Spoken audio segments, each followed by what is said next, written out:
బడుగు బలహీన వర్గాలకు అండగా, ప్రజలకు ప్రభుత్వానికి మధ్య వారధిగా,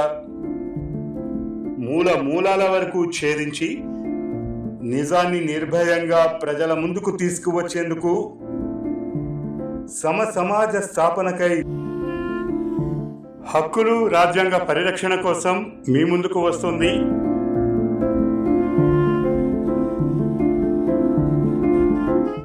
BAB News 7 ఛానల్.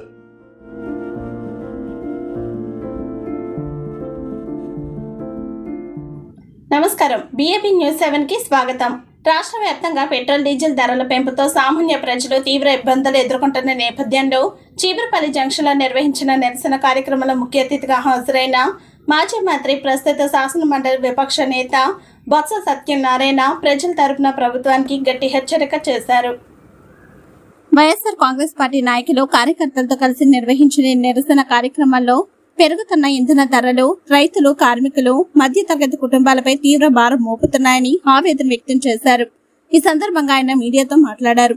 ఈ కార్యక్రమంలో మాజీ GCC చైర్మన్ శోభా స్వాతి రాణి, చీపురుపల్లి నియోజకవర్గ 4 మండలాల ఎంపీపీలు, జెడ్పీటీసీలు, మండల పార్టీ అధ్యక్షులు, వైఎస్ ఎంపీపీలు, ఎంపీటీసీ, మాజీ సర్పంచులు, వివిధ అనుబంధ విభాగాల నాయకులు, సోషల్ మీడియా సభ్యులు, కార్యకర్తలు, అభిమానులు పెద్ద ఎత్తున హాజరయ్యారు. ఒకటి రెండు కార్యక్రమాలు చేయలేనప్పటికీ వాటి ఎందుకు చేయలేమో ఆ కార్యక్రమాలు చెప్పాం.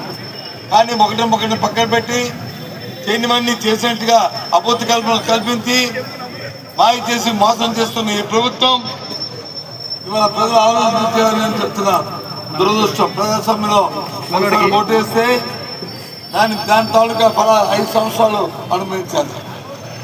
ఈ ప్రభుత్వం వచ్చిందా సామాన్య తాలూకు మనుగడ 113 రూపాయి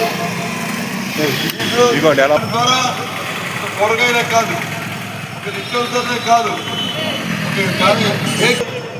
రాష్ట్ర సంపదని పెద్దలతో కలిపి దోచుకుంటూ మోసగారి చేస్తూ ఈ ప్రభుత్వం తీరిని ఎండగట్టాలని సామాన్య ప్రజలు కోరుకుంటున్నారు.